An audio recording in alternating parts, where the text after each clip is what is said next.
प्राचीन काल में मनुष्य छुप के काम करना चाहते थे कि ताकि वो अपने दुश्मनों से बचे रह सके। इसी चक्कर में सबमरीन का आविष्कार हुआ था। और आज इस वीडियो में हम सबमरीन के मैकेनिज्म के बारे में जानेंगे कि सबमरीन काम कैसे करता है। दोस्तों, हम बोल सकते हैं कि सबमरीन वो डिवाइस है जो अपने डेंसिटी को घटा बढ़ा सकता है। जैसे कि हम जानते हैं डेंसिटी एक की फैक्टर है किसी चीज़ को पानी में तैराने के लिए, कि अगर कोई चीज़ पानी में तैर रहा है तो इसका मतलब जो चीज़ तैर रहा है उसका डेंसिटी पानी के डेंसिटी से कम है, इसीलिए वो पानी में तैर पा रहा है। और अगर वो पानी में डूब जा रहा है तो इसका मतलब उसकी डेंसिटी पानी के डेंसिटी से ज़्यादा है, इसीलिए वो डूब जा रहा है। तो आप लोगों ने देखा होगा जब भी कभी किसी बड़े जहाज में छेद हो जाता है तो पानी अंदर घुसने लगता है, वो जहाज डूबने लगता है, पानी के अंदर जाने लगता है। तो ऐसा इसलिए होता है क्योंकि जैसे ही पानी उस जहाज के अंदर आता है उस जहाज की डेंसिटी बढ़ जाती है। और ऐसे ही सिंपल टेक्निक को हम यूज़ करते हैं सबमरीन में। सबमरीन में एक ब्लास्ट टैंक होता है जिसमें पानी और हवा होता है, जिससे हम डेंसिटी को कंट्रोल करते हैं। कि जब सबमरीन सरफेस पे होता है तो अगर उसको हमको नीचे ले जाना है तो हम उस टैंक में, जो ब्लास्ट टैंक है, उसमें पानी भरने लगते हैं। भरने के बढ़ते ही सबमरीन का डेंसिटी भी बढ़ जाता है और सबमरीन नीचे जाने लगता है। लेकिन एक ऐसी कंडीशन होती है जब सबमरीन की डेंसिटी पानी के डेंसिटी के इक्वल हो जाती है, तब हम और पानी नहीं भरते, क्योंकि अगर हम पानी भरते जाएंगे तो सबमरीन की डेंसिटी बहुत ज़्यादा हो जाएगी और नीचे धंस जाएगी। क्योंकि हमको सबमरीन को पानी के बीच में तैराना है तो इसीलिए हम सबमरीन को उसके डेंसिटी के इक्वल कर देते हैं। और फिर इक्वल आने के बाद अगर फिर उसको हमको सीधा मूव कराना है पानी के अंदर उसी लेवल में, तो हम उसी प्रोपेलर का यूज़ करते हैं जो बड़ी बड़ी जहाज़ों में यूज़ होता है। उसकी मदद से सबमरीन आगे बढ़ जाती है। और सबमरीन में कुछ हाइड्रोप्लेन्स लगे होते हैं जिसकी मदद से वो पानी को काटता है। वो जिस डायरेक्शन में पानी को काटता है उसके हिस्से उसकी डायरेक्शन बदल जाती है। डायरेक्शन बदलने का काम ये हाइड्रोप्लेन्स करता है और उसको आगे ले जाने का काम प्रोपेलर करता है। हमने बाहर से जान लिया कि सबमरीन काम कैसे करता है, नीचे कैसे आता है और आगे कैसे बढ़ता है। और हम जानेंगे कि जिस एटमॉस्फेयर में हम रहते हैं वैसा एटमॉस्फेयर हम सबमरीन के अंदर कैसे बनाएंगे, हमको क्या क्या प्रॉब्लम देखने को मिलता है उसके अंदर। तो पहला फैक्टर होता है जो एटमॉस्फेयर के सबमरीन के अंदर के एटमॉस्फेयर को इफेक्ट करता है, वो होता है एयर क्वालिटी। जैसे कि अर्थ के एटमॉस्फेयर पे 78% नाइट्रोजन होता है, 21% ऑक्सीजन होता है, वैसे ही हमको उसके अंदर बनाना है। तो उसके लिए क्या करते हैं हम, पहले तो ऑक्सीजन की कमी नहीं होनी चाहिए, क्योंकि अगर ऑक्सीजन की कमी हुई तो जो उसके अंदर जितने भी क्रू मेंबर हैं उनको सफोकेशन होने लगेगा। क्योंकि ऑक्सीजन ही वो चीज़ है जो हमारे ब्लड को पूरा सर्कुलेट करता है, उसी की मदद से हमारे पूरे पार्ट्स में, बॉडी के पूरे पार्ट्स में ब्लड जा पाता है। लेकिन अगर ऑक्सीजन कम हो तो ब्लड पूरे पार्ट में नहीं जा पाएगा और हमको सफोकेशन फील होने लगता है। इसी वजह से ऑक्सीजन को मेंटेन करना बहुत ही जरूरी है। जैसे हम ऑक्सीजन लेते हैं, हम कार्बन डाइऑक्साइड को भी छोड़ते हैं, तो उसको भी मेंटेन करना बहुत जरूरी है। अगर वो बहुत ही ज़्यादा हो गया तो वो एज ए टॉक्सिसिटी हमारे लिए वर्क करने लगेगा, एक जहर का काम करेगा। क्योंकि हमारा शरीर ज़्यादा कार्बन डाइऑक्साइड लेने के लिए नहीं बना है, एक एप्रोप्रिएट अमाउंट लेने के लिए ही बना है। अगर वो अमाउंट बढ़ जाता है तो हमारे शरीर को इफेक्ट करेगा और इवेंचुअली वो डेथ भी करा सकता है। अगर हम ऑक्सीजन सप्लाई की बात करें तो ऑक्सीजन सप्लाई तो वो प्रेशराइज टैंक से भी हो जाता है। एक प्रेशराइज टैंक में ऑक्सीजन पहले से ही होता है, या फिर ऑक्सीजन जनरेटर से ऑक्सीजन मिल जाता है। ऑक्सीजन जनरेटर में क्या होता है कि वो वाटर को इलेक्ट्रोलिसिस से तोड़ देता है। वाटर में हाइड्रोजन और ऑक्सीजन होता है, जैसे कि आप जानते होंगे। तो वो जब उससे इलेक्ट्रिसिटी पास होती है बहुत ज़्यादा वोल्टेज की, उसमें से हाइड्रोजन और ऑक्सीजन अलग हो जाता है। तो ऑक्सीजन जो अलग होता है उसको हम कंटेन कर देते हैं और वही सप्लाई होता है इसमें।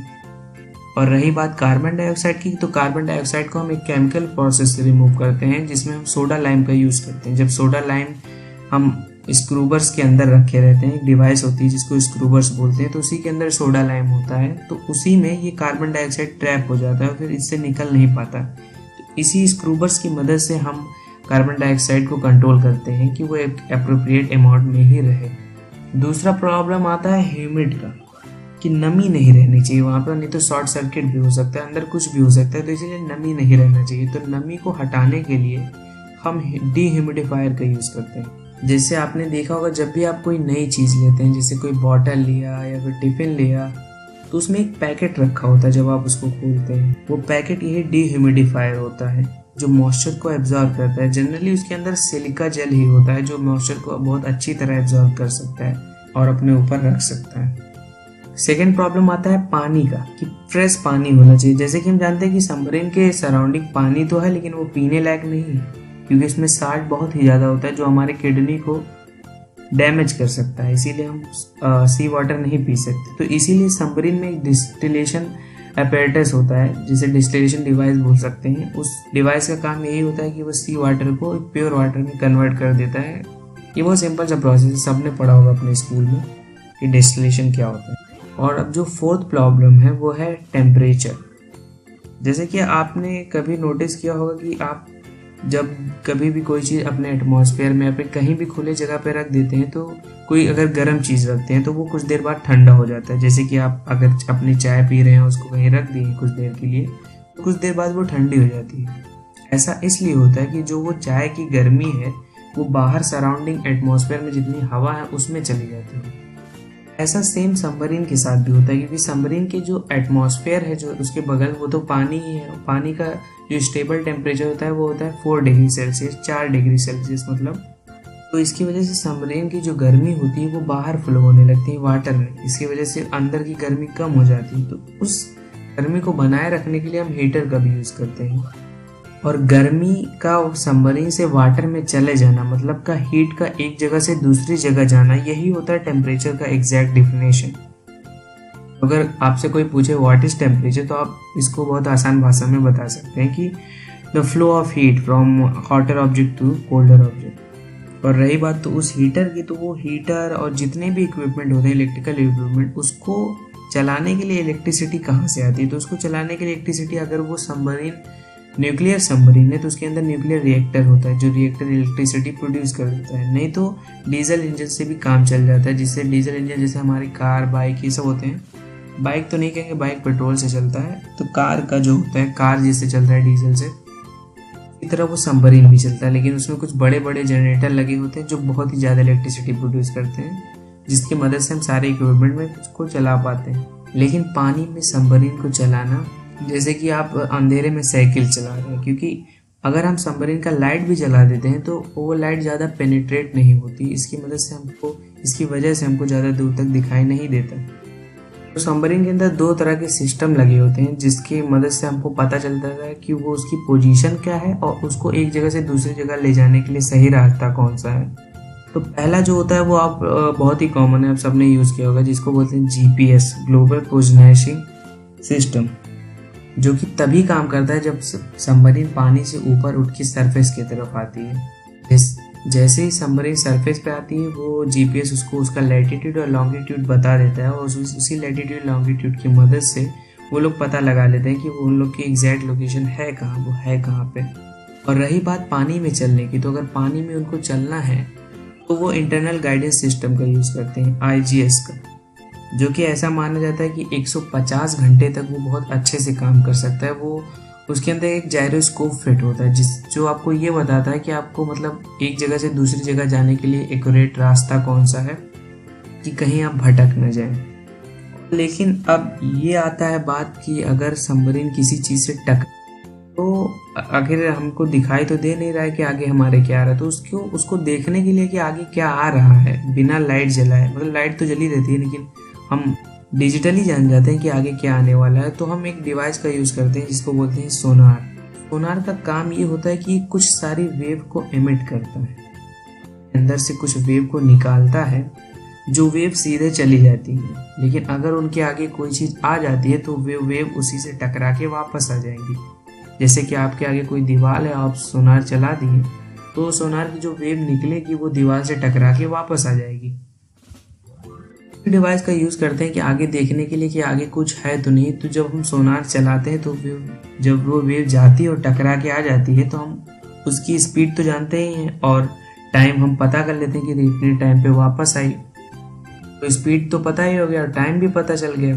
तो डिस्टेंस निकालना बहुत ही आसान है। हम स्पीड, डिस्टेंस और टाइम वाले फॉर्मूले से इसको निकाल सकते हैं कि वो कितनी दूरी पे है। तो उसके हिसाब से हम अपने हाइड्रोप्लेन को टर्न करेंगे और हमारा जो सबमरीन है वो मुड़ जाएगा। लेकिन कोई दुर्घटना के समय सबमरीन की क्रू वापस कैसे आएंगे? अगर वो वहीं पे फंस गए तो कौन उनको बचाने जाएगा? तो जब कभी भी बाई चांस सबमरीन किसी चीज़ से टकरा जाती है तो उसके क्रू मेंबर एक कॉल करते हैं, डिस्ट्रेस कॉल। जिससे उनके तरफ मदद आ सके। और अगर वो सबमरीन न्यूक्लियर रिएक्टर सबमरीन है तो उसमें न्यूक्लियर रिएक्टर जो है वो बंद हो जाता है टकराव के समय, और फिर वो बहुत ही कम, जितने भी मेंबर है बहुत ही कम पावर का यूज़ करते हैं।